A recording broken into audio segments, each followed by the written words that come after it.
अच्छा भाई, मैं बिल्कुल अपने उस लास्ट पॉइंट को क्लियर करता चलूं जिसमें हम कल मौजूद थे। हम कल जिस पर बात कर रहे थे, देखो कहानी क्या है। रदरफोर्ड साहब ने अज्यूम करा इस बात को कि भाई एक इलेक्ट्रॉन है जो अपने ऑर्बिट में रिवॉल्व कर रहा है, और कंटिन्यूस रिवॉल्विंग की सूरत में वो इलेक्ट्रॉन लगातार एनर्जी भी अपने अंदर से रिलीज कर रहा है। अभी जो लगातार एनर्जी रिलीज कर रहा है इलेक्ट्रॉन, इस सूरत में हो क्या रहा है, जब ये लगातार एनर्जी रिलीज करता है तो लगातार एनर्जी रिलीज करने में एक वक्त आएगा लाजमन कि इसकी एनर्जी हो जाएगी खत्म। और जब इसकी एनर्जी हो जाएगी खत्म तो ये कहाँ आकर गिर जाएगा, ये इलेक्ट्रॉन आ जाएगा न्यूक्लियस में। ये रदरफोर्ड साहब का मानना था, जो एनर्जी रेडिएशन के पॉइंट में हमने डिस्कस किया था। और मैंने आपसे ये बात कही भी थी कि मैं आपसे जो कल मैंने एक जुमला कोट किया था, मैं आपसे ये कहूँ कि पीर की शाम के मतलब जुम्मे की शाम के 6 बज रहे हैं और शाम हो रही है, और इस तरह का मैंने जो आपसे कल जुमला कोट किया था, तो आप सबका उसमें यही बात थी कि सर आधा जुमला हम इत्तेफाक करेंगे उस बात में आपके आधे जुमले से इत्तेफाक करेंगे और आधे से नहीं करेंगे। उसकी वजह सबसे बड़ी यही थी बेटे कि उसमें से आधी बात सही थी और आधी बात सही नहीं थी। तो रदरफोर्ड साहब का जो यहाँ पर मामला था वो भी कुछ ऐसा ही था कि रदरफोर्ड साहब जो है आधी बात सही कर रहे थे और आधी बात उनकी गलत थी। अब इस सिचुएशन में जब आगे बढ़ते हैं, देखो ऐसा समझाऊं मैं कि जब भी कोई थ्योरी साइंस में दी जाती है, साइंस इधर it is a physics chemistry biology, उस थ्योरी को हर अंदाज से चेक किया जाता है, उस थ्योरी को जज किया जाता है दैट इधर it is a right thing और अ रॉन्ग थिंग, इधर इट इज अ मिथ और it is a actual thing. वो हमें जो है वो मिथोलॉजिकल चीजों में तो नहीं लेके चली जाएगी थ्योरी, या ये गलत बात तो नहीं है, इसमें कोई गलती तो नहीं है, तो उसको हर अंदाज से हर जाविये से चेक किया जाता है। 1911 में रदरफोर्ड साहब ने ये एटॉमिक मॉडल दिया, बेसिकली अपनी एटॉमिक थ्योरी हमें निकाल कर दिया, एटॉमिक मॉडल जो उनका कंप्लीट था 1911 में दिया। और 1912 के अंदर ही अगले ही साल उनकी इस एटॉमिक मॉडल में डिफेक्ट्स निकाल लिए गए। तो अब हेडिंग डाल दीजिए सात उसके पॉस्टुल, हमने जो उसके सात अजम्पशंस थे उन अजम्पशंस को देख लिया, उसके बाद आप हेडिंग डालेंगे डिफेक्ट्स ऑफ रदरफोर्ड्स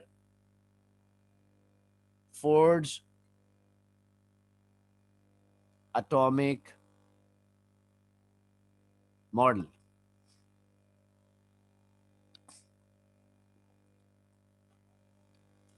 आइए इस बात को लिख लेते हैं।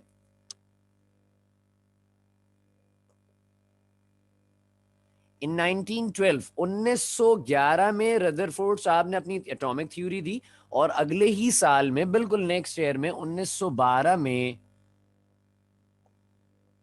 नील Bohr found some defects, Niels Bohr found some defects in the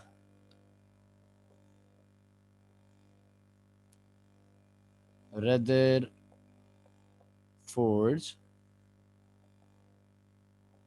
atomic model.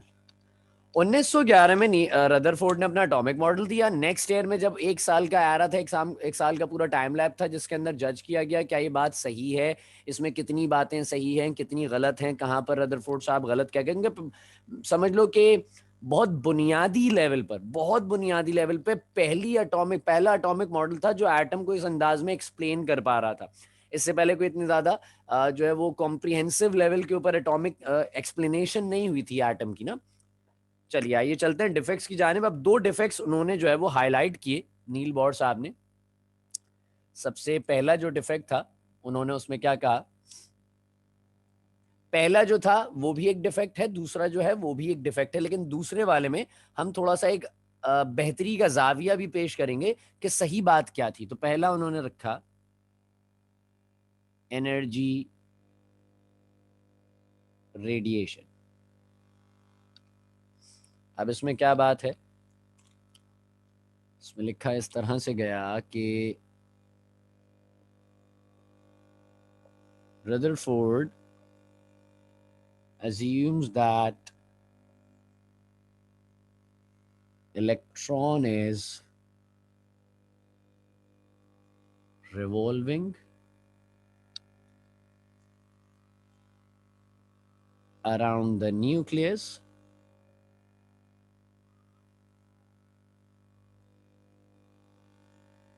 constantly and radiates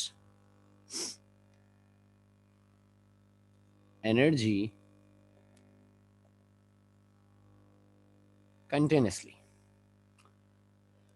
भाई एनर्जी रेडिएशन चूंकि डिफेक्ट्स हैं, हम खामियां बताने लगे हैं कि रदरफोर्ड्स एटॉमिक मॉडल में खामियां क्या थी। सबसे पहली खामी निकल कर आई एनर्जी रेडिएशन, जो आखिरी आपने हेडिंग देखी थी अजम्पशंस में। कहा गया कि रदरफोर्ड अज्यूम्स दैट, रदरफोर्ड साहब ये बात मानते थे कि भाई एक इलेक्ट्रॉन जो है वो रिवॉल्व कर रहा है एटम में, न्यूक्लियस के गिर्द जो है वो इलेक्ट्रॉन लगातार घूम रहा है, और लगातार घूमने के साथ साथ रेडिएट्स एनर्जी कंटिन्यूसली, वो अपने अंदर से इलेक्ट्रॉन अपने अंदर से एनर्जी भी रिलीज कर रहा है लगातार। तो ये एक गलती थी, ये गलत परसेप्शन था। ये दूसरे की जानिब चलते हैं।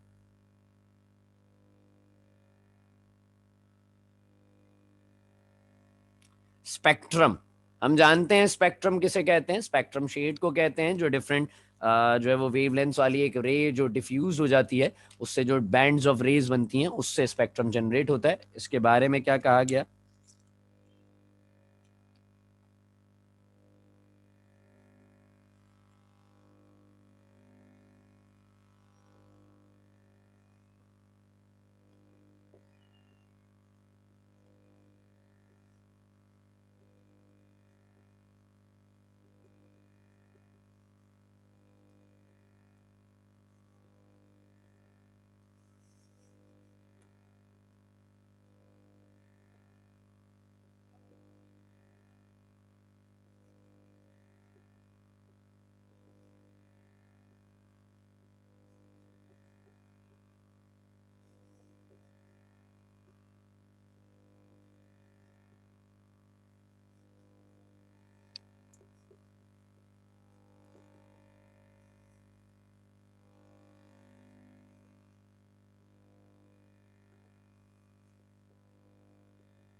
अच्छा भाई, क्या कह रहे हैं हम दूसरे पॉइंट में? स्पेक्ट्रम के बारे में क्या बताया जा रहा है कि स्पेक्ट्रम के बारे में रदरफोर्ड साहब ने क्या बात कही थी। वो बेसिकली रिलेशन इसी एनर्जी रेडिएशन के पॉइंट से ही है ताल्लुक।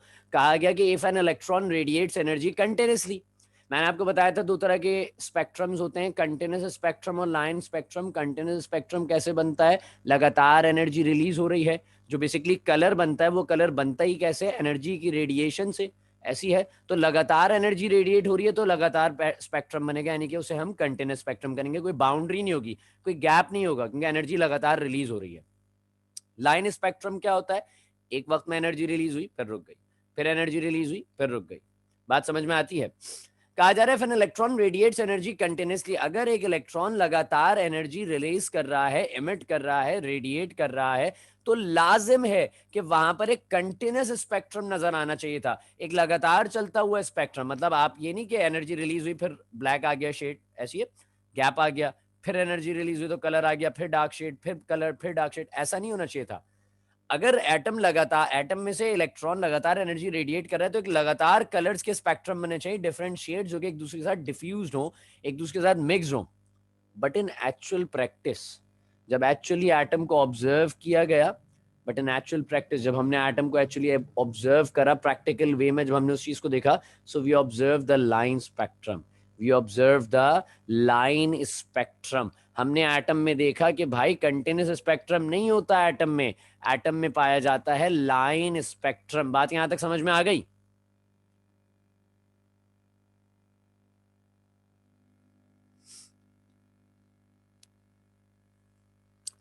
स्पेक्ट्रम के बारे में हमारे पास क्या बताया जा रहा है, मैं फिर समझा देता हूं। कह रहे हैं if an electron radiates energy continuously, भाई अगर इलेक्ट्रॉन लगातार एनर्जी रिलीज कर रहा है, ये उसने एनर्जी रिलीज की, फिर ये एनर्जी रिलीज की, ये एनर्जी रिलीज कर रहा है, लगातार एनर्जी रिलीज कर रहा है, लगातार एनर्जी रिलीज कर रहा है, तो लाइन कंटिन्यूस चल रही है। एनर्जी रिलीज की, फिर रुक गया, फिर एनर्जी रिलीज की, फिर रुक गया, फिर एनर्जी रिलीज की, फिर रुक गया। अब आप देख रहे हैं गैप्स से लाइन बना रहा हूं मैं। गैप्स का मतलब बेसिकली हमारे पास बीच में जो डार्क शेड होता है स्पेक्ट्रम में। कह रहे हैं कि अगर इलेक्ट्रॉन लगातार एनर्जी रिलीज कर रहा होता है, जैसा रदरफोर्ड साहब अज्यूम कर रहे हैं कि भाई एक इलेक्ट्रॉन लगातार घूम रहा है और लगातार घूमते घूमते एनर्जी रिलीज कर रहा है, जैसा रदरफोर्ड अज्यूम कर रहे हैं, if it is possible, if that happens, अगर ऐसा हो रहा है या हो रहा था, तो एटम के अंदर कंटिन्यूस स्पेक्ट्रम होना चाहिए था, अगर लगातार एनर्जी निकल रही है एटम से। लेकिन जब हमने एटम को ऑब्जर्व करा, उसको जब हमने एटम को देखा, तो हमें पता चला कि एटम में कंटिन्यूस स्पेक्ट्रम नहीं बन रहा है, एटम में लाइन स्पेक्ट्रम बन रहा है, यानी कि एटम में इलेक्ट्रॉन लगातार एनर्जी रिलीज नहीं कर रहा। बात यहां तक समझ में आ गई आपको? अब समझ में आ गया बेटे?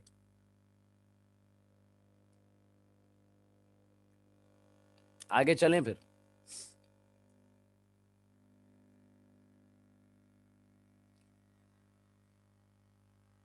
मैसेज करके बता दो भाई अल्लाह के वलियों।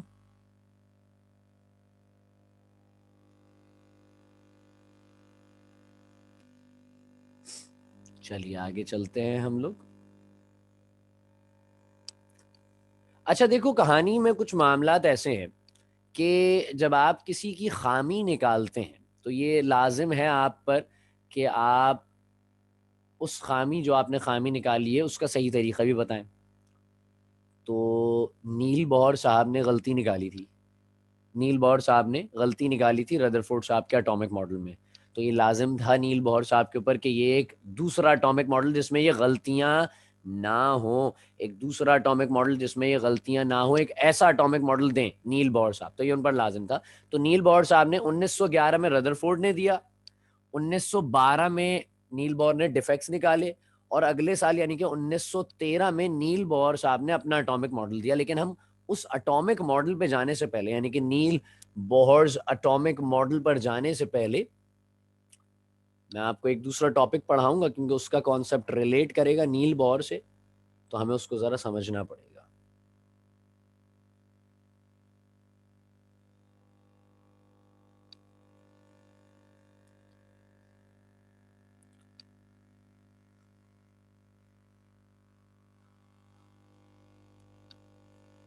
अच्छा भाई, अक्सर ऐसा होता है कि हम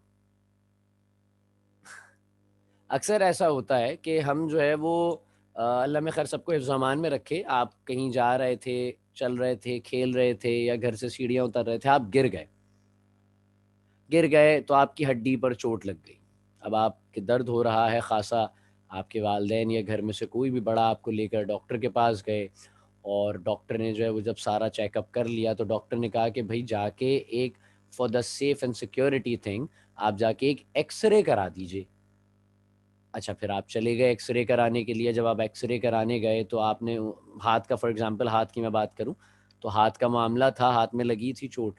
तो उन्होंने कहा कि भाई हाथ रखिए अपना इस तरीके से, आपने हाथ रख दिया, और जो है वो उन्होंने कहा कि बस हाथ को एक लम्हे रखना है आपने ऐसे, और फिर जब मैं आवाज़ दूंगा तो हटा लीजिएगा। आप हाथ रख के देख रहे हैं, अभी पता नहीं कुछ आएंगी, रोशनी आएंगी हाथ पे पड़ेंगी, कुछ नज़र आ जाएगा, कुछ ऐसा।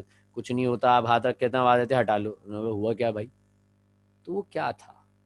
वो बेसिकली एक्स रेज थी जो एमिट हुई और आपकी बॉडी में से पास हो गई। अच्छा, बॉडी में से जब वो पास हुई ना एक्स रेज, तो वो आपके ह्यूमन फ्लैश यानी कि गोश्त जो होता है, उसमें से बहुत आसानी से पास हो जाती हैं। लेकिन जो आपकी बोन्स हैं, जो हड्डियां हैं, उसमें से पास नहीं हो पाती। कैल्शियम मैटर करता है, बहुत सॉलिड सब्सटेंस है आपकी हड्डियां, तो उसमें से पास नहीं हो पाती, लेकिन वो आपके बोन्स में से पास हो जाती हैं।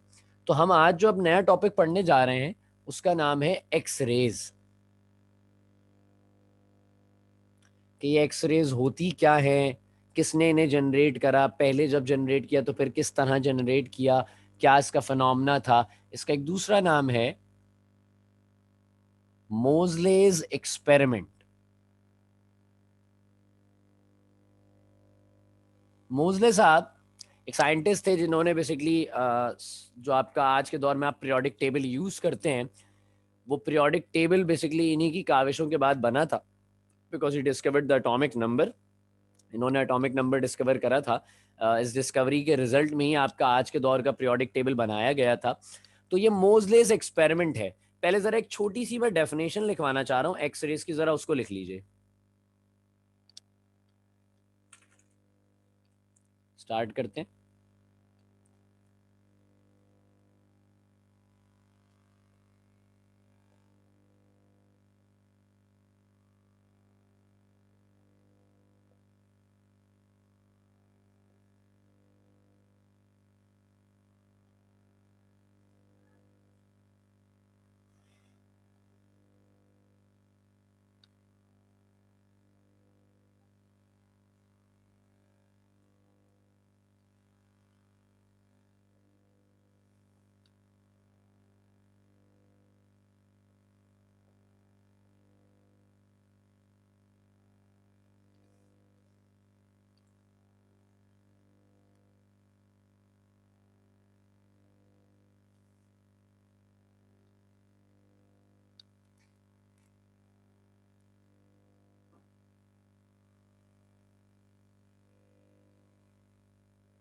कह रहे हैं invisible radiation of unknown origin, यानी कि एक रेडिएशन है, रेडिएशन से हमें समझ में आया लाजमी सी बात है कोई ऐसी चीज है जो एटम में से रिलीज हुई है। तो कह रहे हैं invisible radiation of unknown origin, जिसका ओरिजिन नहीं पता हमें एग्जैक्ट क्या है, coming from the cathode ray tube. कहाँ से आ रही है ये? कैथोड रे ट्यूब से आ रही है।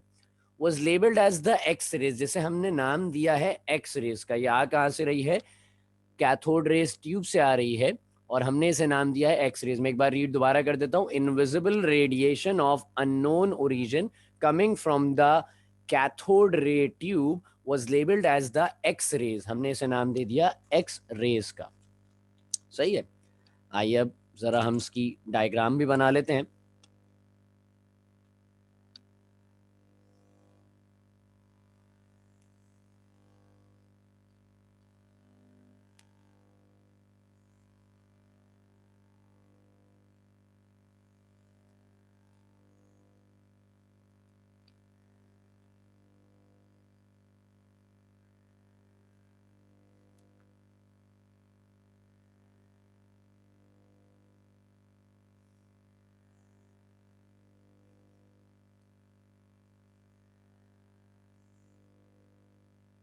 देखो अब तक हमने जो रे ट्यूब्स पढ़ी हैं वो हमने डिस्चार्ज ट्यूब पढ़ी, अभी हमने जो है वो उसके बाद गोल्डस्टीन डिस्चार्ज ट्यूब पढ़ी, फिर उसके बाद तो हमने कोई रे ट्यूब पढ़ी नहीं। ये है एक कैथोड रे ट्यूब। सही है।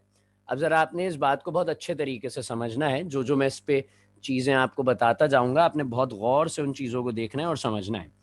देखो यहां हमारे पास लगा है एक एनोड,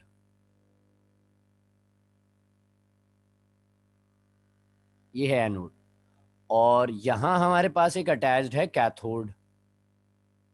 ये क्या है बेटा? कैथोड है, यानी कि नेगेटिव टर्मिनल।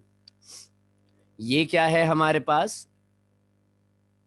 एनोड है, यानी कि पॉजिटिव टर्मिनल। अच्छा, ये जो एनोड है ये बना किससे है? ये एनोड का जो मटेरियल है ना ये बहुत ज्यादा मैटरेबल है।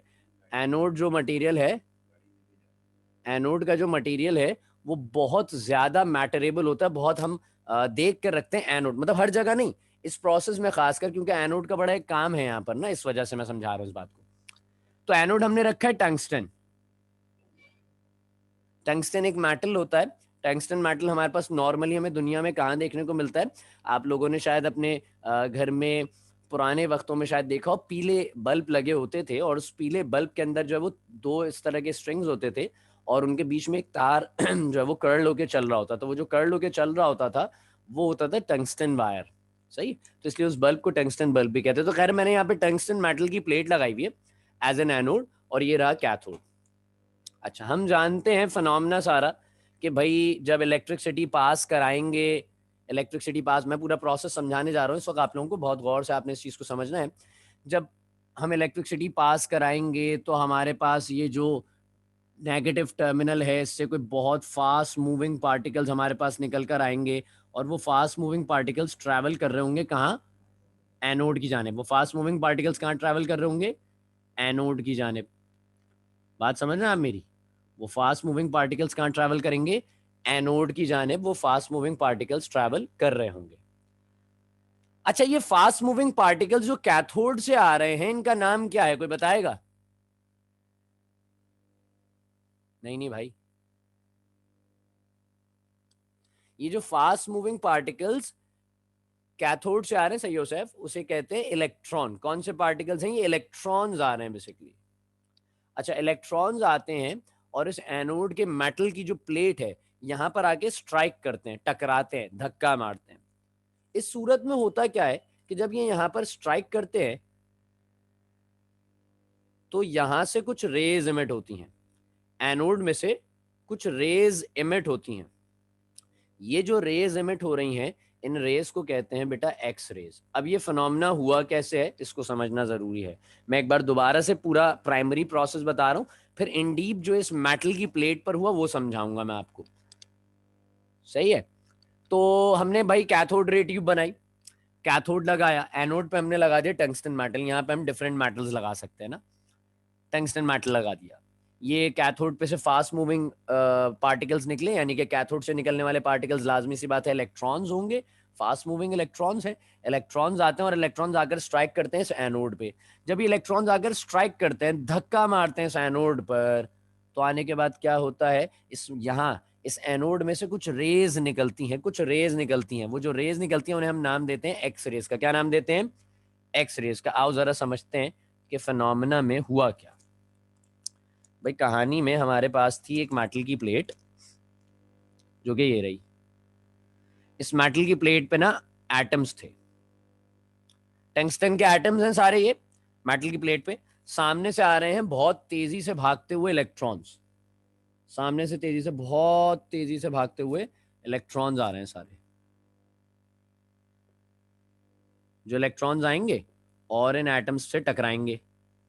अच्छा, जब ये इन एटम से टकराए तो इन एटम से टकराने के बाद रेज निकली, वो एक्स रेज थी। अब एटम से टकरा कर क्या हुआ वो भी देखना हमारे लिए जरा जरूरी है कि एटम में ऐसा क्या चेंज आया जिसकी वजह से ये रेज हमारे पास निकल कर आ गई। आओ सुनते हैं।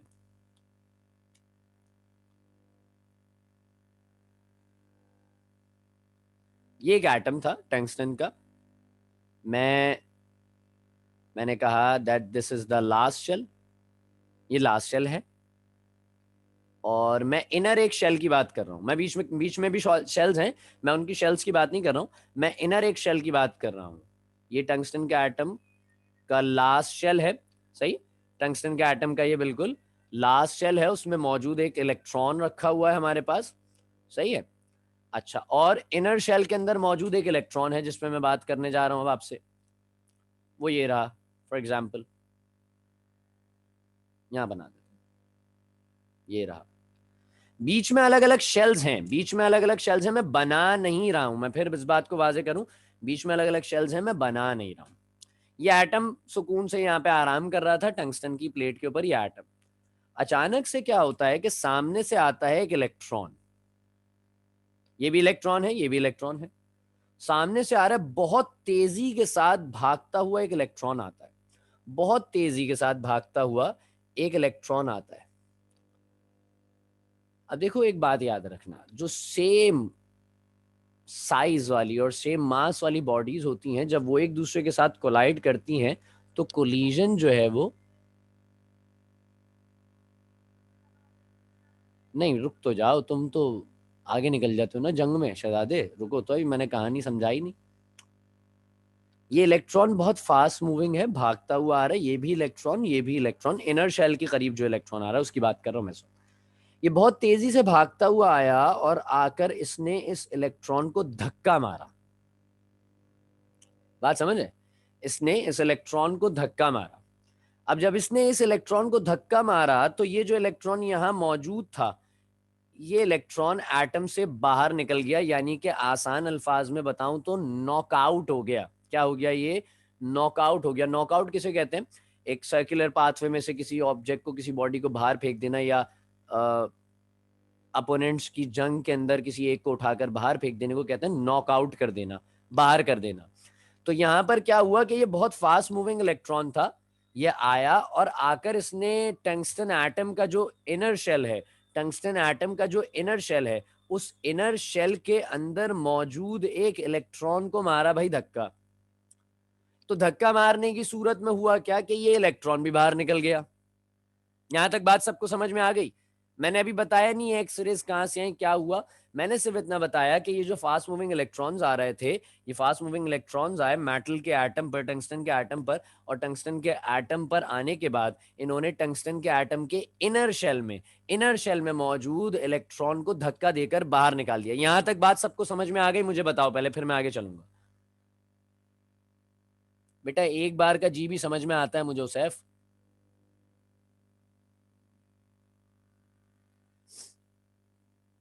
सही है। अब देखो, जब ये इलेक्ट्रॉन चला गया, जब ये इलेक्ट्रॉन को धक्का लगा, जो इनर शेल में था, जो सामने से आया था, इसने धक्का मारा, ये इलेक्ट्रॉन बाहर चला गया। इसकी कहानी हो गई खत्म। अब मूवी में से इसका किरदार हो चुका है माइनस। समझ रहे हैं आप मेरी बात? अब मूवी में से इसका किरदार हो चुका है माइनस, और जो आया था धक्का देने उसका किरदार भी खत्म हो चुका है। उसका काम था धक्का देना, उसने धक्का दे दिया, वो चला गया। अब आप यहां पर अगर एक चीज नोटिस करें, एक चीज जो बड़ी नोटिस करने वाली है, that there is an empty space, एक एम्प्टी स्पेस है इनर शेल में। इनर शेल में क्या है? एक एम्प्टी स्पेस नजर आ रही है, एक खाली जगह नजर आ रही है। ये इलेक्ट्रॉन जो यहां पर था, जो अब बाहर जा चुका है, उसकी खाली जगह नजर आ रही है, ऐसी है। और हम जानते हैं कि एटम्स के अंदर इनर शेल्स को भरना जरा जरूरी होता है, ताकि फिर ऊपर की जानिब बढ़ते बढ़ते पहुंचे। मैं मिसाल आपको ऐसे समझाऊं कि मैं क्लास में एंटर होता हूं, रॉ से सब बैठे हुए हैं, और मेरे हाथ में कोई जो है वो कोल्ड ड्रिंक है, और सबके हाथ में ग्लासेस हैं। मैं लाइन से फिल करता हुआ चलूंगा। ऐसा हुआ कि मैंने फर्स्ट को दिया, सेकंड को दिया, थर्ड को नहीं दिया, थर्ड के बाद फिर मैंने फोर्थ को भी नहीं दिया, फिफ्थ को दे दिया, सिक्स को, फिर लाइन से चल रहा हूँ, थर्ड और फोर्थ को नहीं दिया। तो फिर क्या मसला हुआ? ये दो रह गए ना बीच में, यानी कि मेरी सीक्वेंस तो सही नहीं चल रही है। अजान इख्तिताम कर जाए, फिर बात करते हैं जरा। चलिए वे बात को स्टार्ट करते हैं, दोबारा से वहीं से कंटिन्यू कर रहा हूं। मैंने कहा कि अगर मैं उस सीक्वेंस के अंदर सबको देते हुए चला जाऊं जूस और वो कोल्ड ड्रिंक जो मैं दे रहा था, और बीच में एक आध बच्चा कोई रह जाए, तो ये तो गैर अखलाकी बात हो जाएगी ना।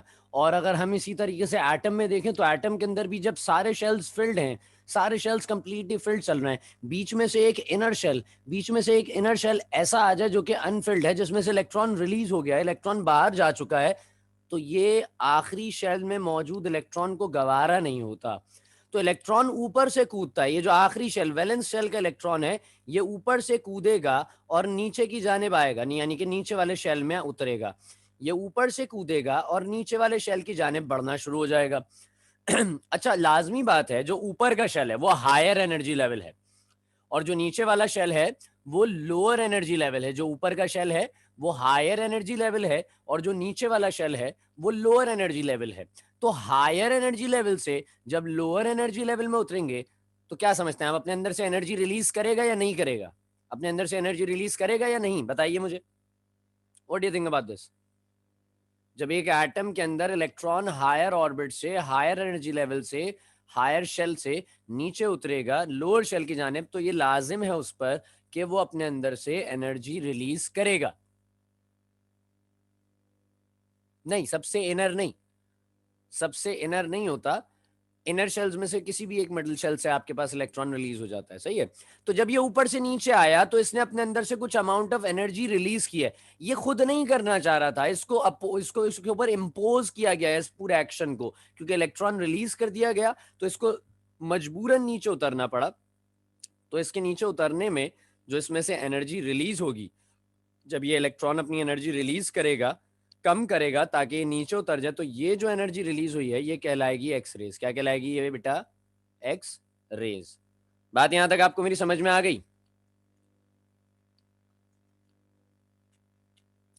किसी का कोई सवाल, कोई ऐसी बात जो किसी को पूछनी हो, तो अभी 1 मिनट और दे रहा हूं मैं, जल्दी से पूछ लो फौरन। कोई सवाल है, कोई बात पूछनी है?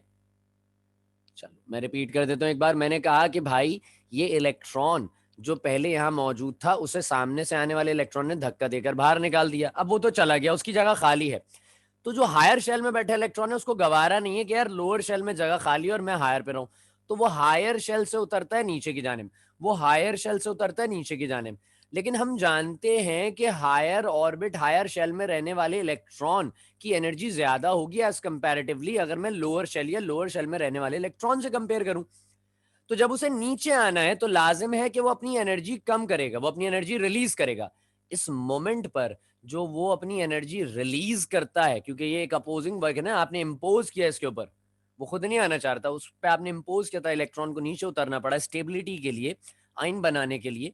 तो फिर जो इलेक्ट्रॉन नीचे उतरा है, नीचे उतरते वक्त वो अपने अंदर से एनर्जी रिलीज करेगा, और वो जो एनर्जी रिलीज हुई है वो कहलाएगी एक्स रेज। क्या कहलाएंगी वो? X raise.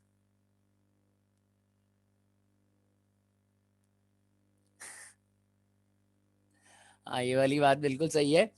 एक हमारे साहबजादे ने एक मिसाल दी है कि सर, जैसे आपने एक एग्जांपल दी कि ग्लास में कोल्ड ड्रिंक नहीं दी थी आपने, तो जो है, जो पीछे वाले लोग थे, जो मतलब ऐसे बढ़ती जा रही है ना, मतलब लाइन आगे बढ़ती जा रही है, तो मैंने ये 3 और 4 वाले को कोल्ड ड्रिंक नहीं दी, तो 5 6 वाले बोलेंगे यार ये तो गलत बात है, हमारे भाई हैं इनको नहीं मिली, हम दे देते अपनी कोल्ड ड्रिंक, उन्होंने अपनी कोल्ड ड्रिंक दे दी आगे। वो ऐसे करते करते करते करते आगे पहुंच गए कोल्ड ड्रिंक। तो ये वाले सिचुएशन, ये मिसाल सही है लेकिन एग्जैक्टली नहीं बैठेगी, इसलिए मैंने ये मिसाल दी नहीं थी। तो इलेक्ट्रॉन नीचे उतरता है और नीचे उतरने के लिए जो उसे एनर्जी रिलीज करनी पड़ती है वो एनर्जी उसकी कहलाती है एक्स रेज, जो एनर्जी उसमें से एमिट होती है। बात यहां तक सबको समझ में आ गई होगी यकीनन। कोई सवाल तो नहीं है किसी के पास? बस फिर हम आज की क्लास, अच्छा एक छोटी सी बात मैं कर लूं, रुक जाओ।